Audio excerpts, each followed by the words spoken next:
चंडीगढ़ में कल हरियाणा कैबिनेट की बैठक होने वाली है। हरियाणा कैबिनेट की बैठक की अध्यक्षता सीएम मनोहर लाल करेंगे। कैबिनेट की मीटिंग कल सुबह 11 बजे चंडीगढ़ में हरियाणा सिविल सचिवालय की चौथी मंजिल के मुख्य सभा कक्ष में होगी। मीटिंग के दौरान कई अहम फैसलों पर मुहर लगने की उम्मीद है।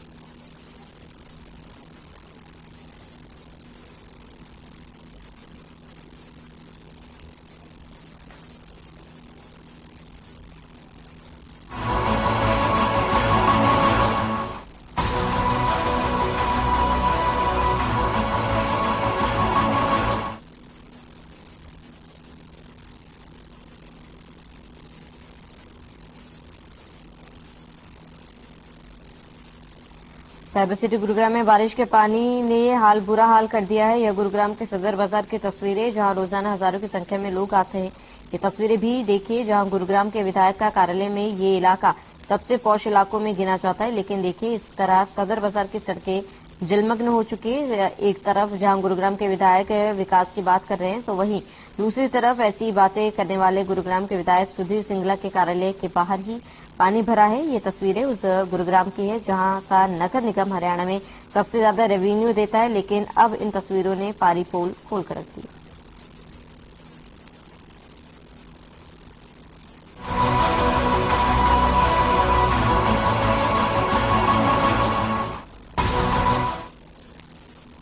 खबर बहादुरगढ़ से है, जहां पर बहादुरगढ़ में करोड़ों रुपए की सरकारी जमीन से अब कब्जा हटाया जाएगा। पंजाब और हरियाणा हाईकोर्ट ने 20 मार्च को आदेश दे दिए हैं। पूर्व विधायक और इनेलो प्रदेशाध्यक्ष नफे सिंह राठी की याचिका पर यह फैसला लिया गया।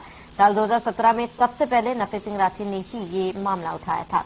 भाजपा के उस वक्त के मनोनीत पार्षद अशोक गुप्ता पर अपने रिश्तेदारों के साथ मिलकर सरकारी जमीन पर कब्जा करवाने के आरोप लगे थे। उस वक्त भाजपा के विधायक कर रहे वर्तमान में पूर्व विधायक नरेश कौशिक ने भी अशोक गुप्ता का बचाव किया था। लेकिन अब कोर्ट ने नफे सिंह राठी की याचिका पर फैसला दिया है कि 90 दिन के भीतर परिषद की जमीन से अवैध कब्जा हटवाना है।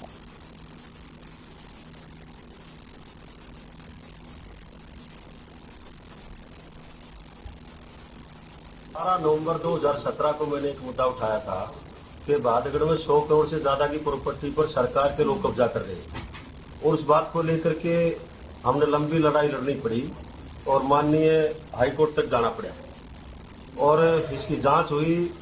जांच होने के बाद जांच अधिकारी एडीसी साहब थे उस टाइम पर, सुशील सारवाण जी, वो भी हाईकोर्ट के आदेश से जांच करवानी पड़ी। जांच में उन्होंने स्पष्ट तौर पर कहा है कि रजिस्ट्री कहीं दूसरे नंबरों की है और कब्जा सरकारी जमीन पर दे दिया गया है, जो कि गलत।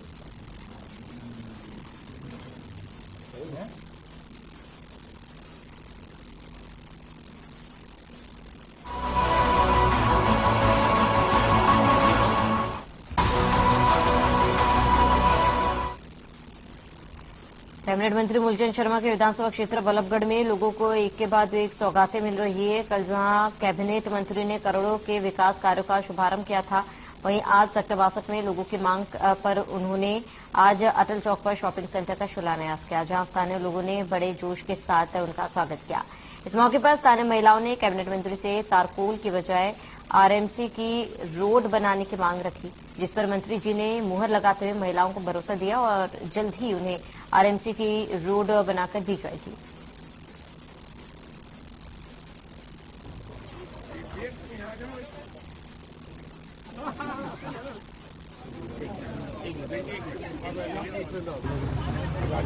बासठ में जो मार्केट का जो शॉपिंग सेंटर उसका अटल चौक पे जो आज हमने शुरुआत की है, अटल चौक भी बनाएगा और मार्केट भी ये बन के तैयार होगी। इससे लोगों को लाभ मिलेगा और सबसे इजी मार्केट रहेगी जो फतेहपुर साउथ रोड पे है, सबसे ज्यादा लाभ मिलेगा, सबसे बड़ा चौक बनेगा और मैं यहाँ के लोगों को बधाई दूंगा। इसका लाभ पूरे सेक्टर के लोगों ने। महिलाएं समस्या लेकर आई हैं, महिला समस्या नहीं, मैंने उन्हें आरएमसी रोड मांगी थी। मैंने कहा तारकोल की, ये तारकोल की नहीं चाहिए, मैंने उनका आरएमसी की रोड आपकी बनाएंगे और समस्या उनकी पूरी रोड बनाने का।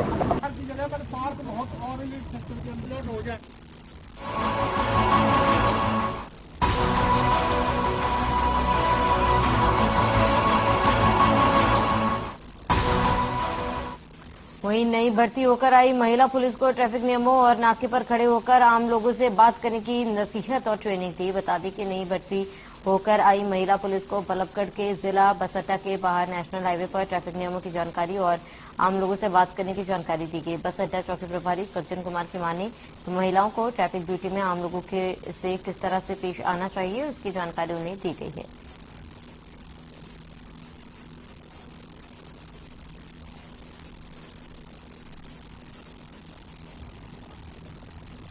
ये महिला हमारे नए रूट हैं, इनको समझाया गया है कि भी जो भी पुलिस ड्यूटी यानी अब हमारा यहाँ नाका लगता है तो उस नाके के ऊपर इनको बुला करके ब्रीफ किया गया है कि नाके के दौरान हमें किस चीज़ की सावधानी रखनी चाहिए और किस किस चीज़ को चेक करना चाहिए और कैसे चेक करना चाहिए, क्योंकि नए रंग रूट हैं तो इनको बारे में यही समझाया गया है कि एक सबसे बड़ी चीज़ है कि हमें जहाँ भी ट्रैफिक ड्यूटी पर खड़े होते हैं या नाके पर खड़े होते हैं हमारा व्यवहार अच्छा होना चाहिए, पैसेंस होना चाहिए हमारे, तो उसे प्यार से पूछे कहाँ से आए हो, कहाँ जा रहे हो।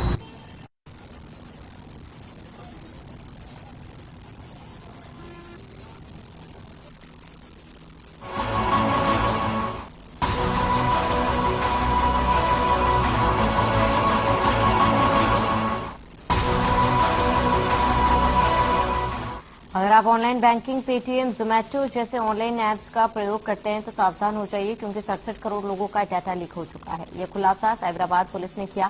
साइबराबाद पुलिस ने देश भर में लगभग 67 करोड़ लोगों का डाटा चोरी होने के मामले में फरीदाबाद के बल्लभगढ़ से एक युवक को गिरफ्तार किया। आरोप है कि विनय 24 राज्यों और 8 शहरों से संबंधित करीब 67 करोड़ व्यक्ति और संगठनों के व्यक्तिगत और गोपनीय डाटा को चोरी करने, रखने और बेचने में कथित रूप से शामिल था। जानकारी के मुताबिक हैदराबाद पुलिस ने इस मामले में 3 बैंकों, एक इंटरनेट मीडिया दिग्गज, सूचना प्रौद्योगिकी सेवा कंपनी समेत 11 संगठनों को नोटिस जारी किया। पुलिस ने आरोपी के पास से 2 मोबाइल फोन और 2 लैपटॉप बरामद किए। पुलिस के मुताबिक आरोपी फरीदाबाद के बल्लभगढ़ से इंस्पायर्ड वेबसाइट के जरिए संचालन कर रहा था और क्लाउड ड्राइव लिंक के जरिए चुराया हुआ डाटा बेच रहा था।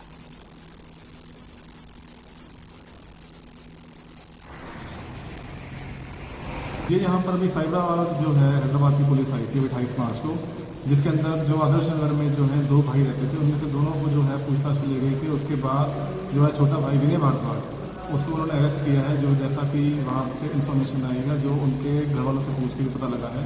तो ये साइबर फ्रॉड के अंदर की वो डाटाबेस जो है जो सार्वजनिक स्थानों का या और भी जो चीजें थी उस डाटाबेस जो है लीक करता था, तो उसके लिए जो है वो उसको जो है गिरफ्तारी की गई है। कितनी उम्र बताई जा रही है और बल्लभगढ़ में से बल्लभगढ़ कब से रह रहा था? ये क्या किराए पे था या फिर अपना खुद का मकान? ये सारा ब्यूरो जो है पता करवाया गया है कि परिवार जो था पीछे से जो था यूपी से आके यहाँ पर जो अलीगढ़ से आके यहाँ पे फंसा हुआ था।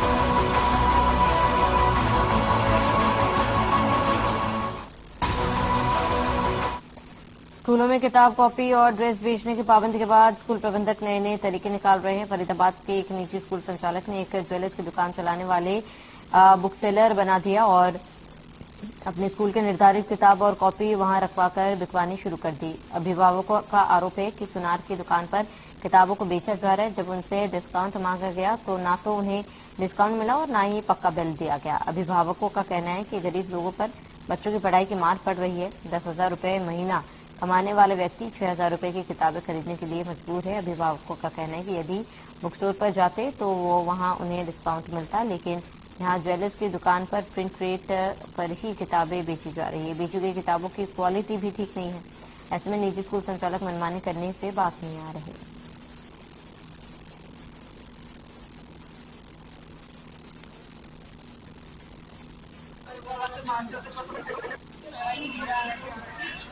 जो है ना उसके लिए जो आप मेरे जो एलिगेशन आप जो लगा रहे हैं उसके लिए ना मुझे प्रूफ चाहिए sir. First of all I want to proof. अच्छा, प्रूफ बिल भी नहीं दे रहे हैं आप? बिल तो दे रहे हैं, बिल नहीं दे रहे हैं। अच्छा, सुनार की दुकान पे आप देख सकते हैं, कोई अथॉरिटी आपके पास है? ऐसा जी मैं किताब बेच नहीं रहा। वो तो मास्क मतलब जो है ना वहाँ से पीछे से कोई आया था तो मतलब उन्होंने बोला यार देख लो तब मेरे पास कोई किताब बता दी।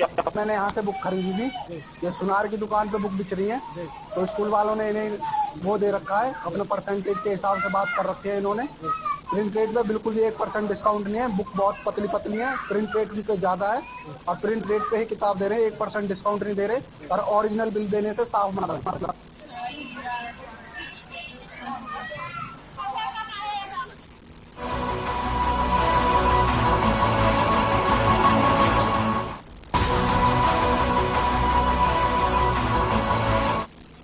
फरीदाबाद के गांव छुआयसा में पुलिस प्रशासन और गौरक्षकों द्वारा गौवंश की जान बचाई गई। छुआयसना थाना क्षेत्र के अंतर्गत सुबह 6 बजे पुलिस और गौरक्षा दल के कार्यकर्ताओं ने एक कैंटर में बंद हुए गौवंश की गाड़ी को पकड़ा, जिसमें उनकी तस्करों से मुठभेड़ भी हुई। मौके पर थाना छुआयसा की पुलिस मौजूद रही।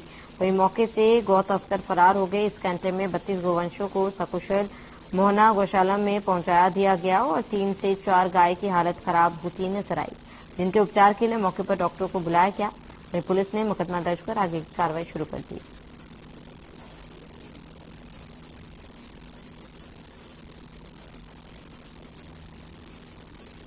करीब 5:30-6 बजे के आसपास सूचना मिली थी कि नोएडा की तरफ से और पलवल की तरफ एक गाड़ी जाएगा जो कैंटर है, बंद बॉडी का है, कंटेनर है, उस कंटेनर में गाय भरी है। तो हमने अपना नाका लगाया। हमारे साथ जो सूचना देने वाले थे वो भी थे। हमने ये करीब मौजपुर से टोल पैल से 1 किलोमीटर पहले नाका लगाया था। वहाँ पीछे गाड़ी छोड़ के भाग गया। वहाँ जाके चेक कराया तो इसमें गायें भरी थी। इसमें करीब 32 हैं, तो 7 इसमें सांड है और 25 गाय है।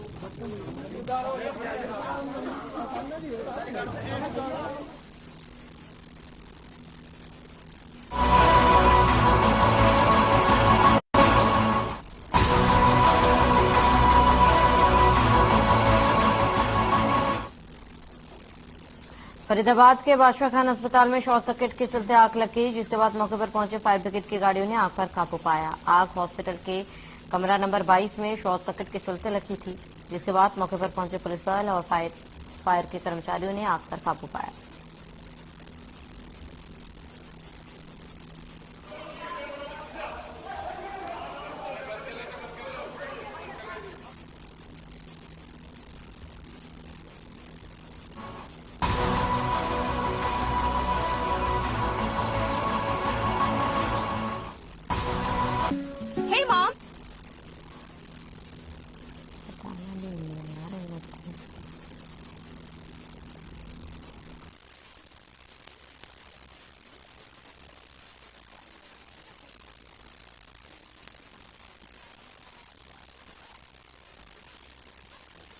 बनाती हूँ, हमने बनाया गिफ्ट से।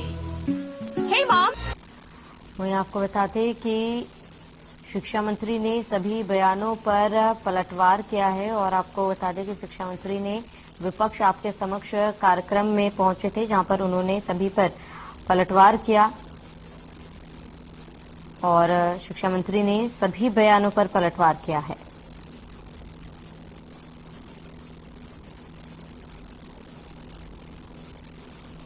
यमुनानगर में कांग्रेस के विपक्ष आपके समक्ष कार्यक्रम में मतलब उल्टा साहब कहां से लेके आएंगे फ्री?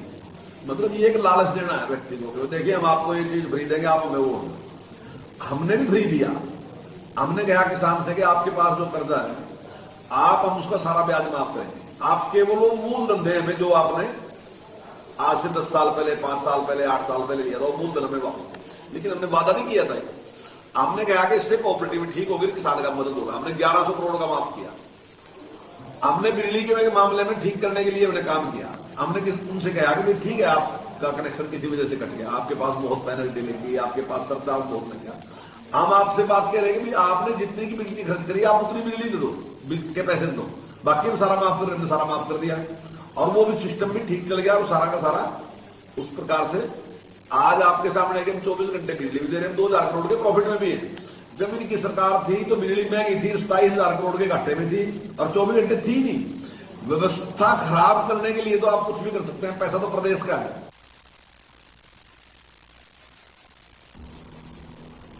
में भारतीय किसान यूनियन की एक बैठक हुई, जिसमें किसानों की खराब फसलों की गिरदावरी और मुआवजे की मांग की गई। बैठक की अध्यक्षता भाकियू के प्रदेशाध्यक्ष रतन मान ने की। बैठक में फैसला लिया गया कि 6 अप्रैल को किसान सीएम सिटी करनाल में सड़कों पर उतरकर सरकार के खिलाफ थाली बजाकर प्रदर्शन कर रोष जताएंगे और सरकार के नाम ज्ञापन सौंपेंगे। किसान नेता रतन मान ने कहा, यदि सरकार ने उनकी मांगों को पूरा नहीं किया तो आंदोलन को तेज किया जाएगा।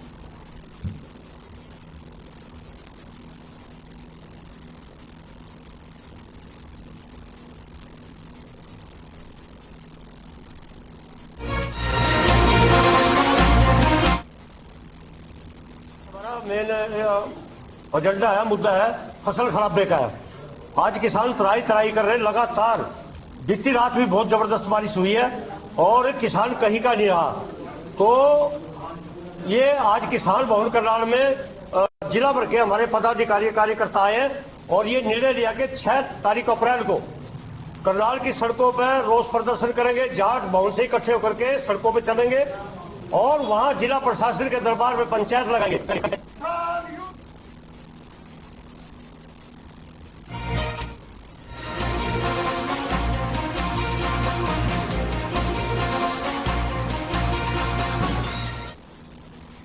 अंबाला छावनी में सार्वजनिक जगह पर अपनी लग्जरी गाड़ियों में बैठकर शराब पीने वालों की अब खैर नहीं। अंबाला सदर थाना एसएचओ ने कई लोगों को धरपकड़ कर चालान काटे और उन्हें सबक सिखाया। गृहमंत्री अनिल विज के आदेशों पर लेट नाइट कैंपेन चलाया जा रहा है। लोगों पर गलत पार्किंग करने के, शराब पीकर गाड़ी चलाने वालों पर भी जुर्माना किया गया। गृहमंत्री अनिल विज के साफ आदेश के लिए कानून का उल्लंघन करने वालों को बख्शा नहीं जाएगा। हरियाणा के गृहमंत्री ने निर्देश जारी कर दिए हैं, यदि कोई भी व्यक्ति अपनी महंगी गाड़ियों में बैठकर शराब पीता पकड़ा गया तो उस पर कड़ी कार्रवाई की जाएगी। वहीं देर रात अंबाला छावनी के सदर थाना के पुलिस इंस्पेक्टर ने अभियान चलाते हुए सार्वजनिक स्थानों पर अपनी गाड़ियों में बैठकर शराब पीने वाले उनके हत्थे चढ़ गए, जहां तक के लोगों ने अपने रईसजादे होने की दोष पुलिसकर्मियों को दिखाने की कोशिश की। एसएचओ नरेश कुमार ने बताया, सार्वजनिक जगह पर शराब पीने या शराब पीकर गाड़ी चलाने वालों के लिए अभियान चलाया गया था।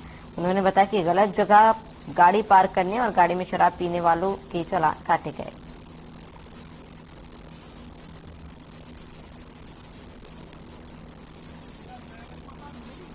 अपराधों की रोकथाम के संबंध में जो संदिग्ध वाहन हैं, सड़कों किनारे खड़े हैं, उनको चेक किया जा रहा है और जिनमें जो कमी पाई जाती है उनके चालान किए जा रहे हैं। और आज हमने अपराधों की रोकथाम के भी संबंध में एक विशेष अभियान चलाया है शराबियों के खिलाफ, शराब के खिलाफ। उसमें हमने 5 आदमियों को अलग अलग जगह से शराब पीते काबू किया, जिनमें 2 आदमी हमने जिनका गोपाल चौक से और 3 आदमी अजय गाड़ी में वो राय मार्केट से गिरफ्तार किए, जिनके खिलाफ हम नियमानुसार कार्रवाई कर रहे हैं।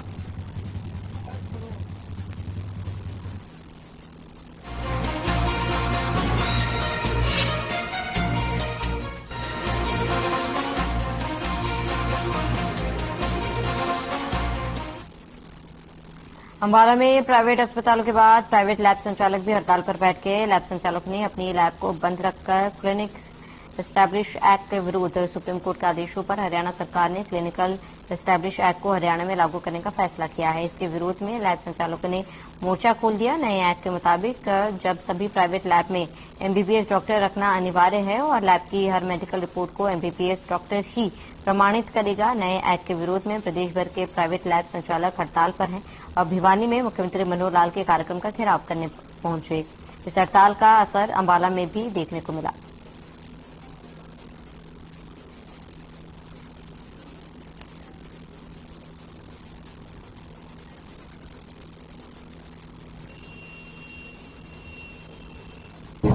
जैसा कि आप देख ही पा रहे हैं, पूरे अंबाला सिटी, कैंट और पूरे हरियाणा में आज प्राइवेट जो लैब है वो सब जगह बंद है। बंद का मुख्य कारण क्या है? एक एक्ट आया है अभी रिसेंटली, एक्ट थोड़ा पुराना है लेकिन अब कुछ ज्यादा उस पर लागू हो रहा है कि जो मिनिमम जो लैब हैं उनमें जो क्वालिफिकेशन एमबीबीएस होनी चाहिए सिग्नेचर अथॉरिटी के लिए, कि टेस्ट को जो लैब टेक्नीशियन करेगा लेकिन जो रिपोर्ट ऑथराइज करेगा वो मिनिमम जो उसकी क्वालिफिकेशन एमबीबीएस होनी चाहिए।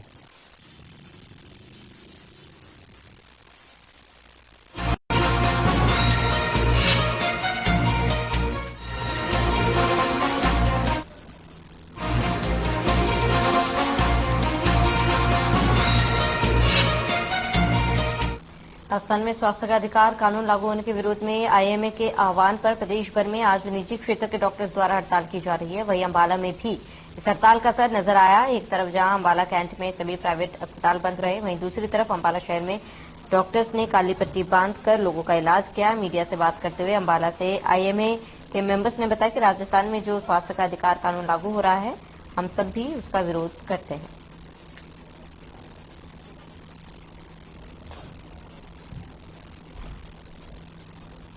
हम ये जो स्ट्राइक और प्रोटेस्ट कर रहे हैं, ये हम अपने राजस्थान के कलीग जो डॉक्टर्स हैं उनकी सपोर्ट में कर रहे हैं। राजस्थान में एक right to health bill introduce किया है, जो कि बोथ फॉर हॉस्पिटल्स, डॉक्टर्स और पेशेंट्स के लिए, सबके लिए एक गलत बिल है, जो कि फ्यूचर में एक गलत प्रेसिडेंट सेट करेगा और आगे ये प्रॉब्लम्स क्रिएट करेगा, जिसको हम इंट्रोड्यूस नहीं होना देना चाहते, इम्प्लीमेंट ना हो, ताकि हम अच्छे से अपने पेशेंट्स को हर कंडीशन में, चाहे ओपीडी हो या इमरजेंसी हो, अच्छे से सर्विस दे सकें।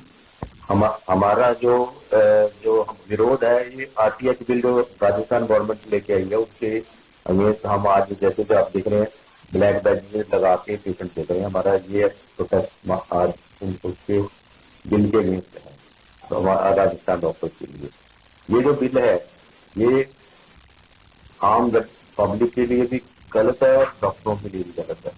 हम इसलिए आज पूरी स्ट्राइक नहीं करी थी, हम जनता को कोई परेशानी नहीं करना चाहते। हमारा जो प्रोटेस्ट है वो गवर्नमेंट के लिए है। हम एक पब्लिक को अपने अगेंस्ट नहीं करना चाहते। ये जो बिल लेके आ रही है गवर्नमेंट, ये पब्लिक के लिए भी तो खराब है, ये डॉक्टरों के लिए तो बिल्कुल ही खराब है।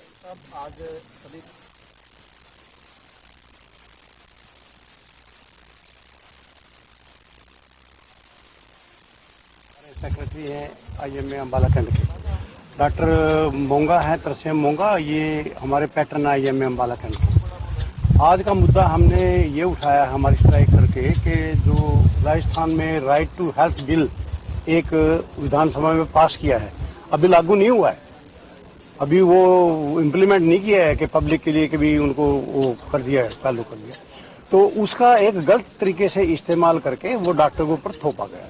इसलिए हमने ये कॉल की है।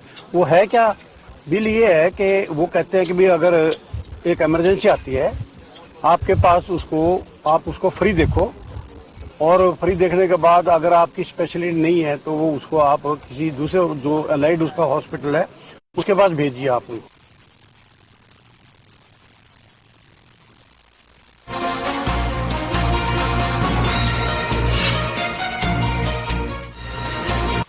कोई दूसरा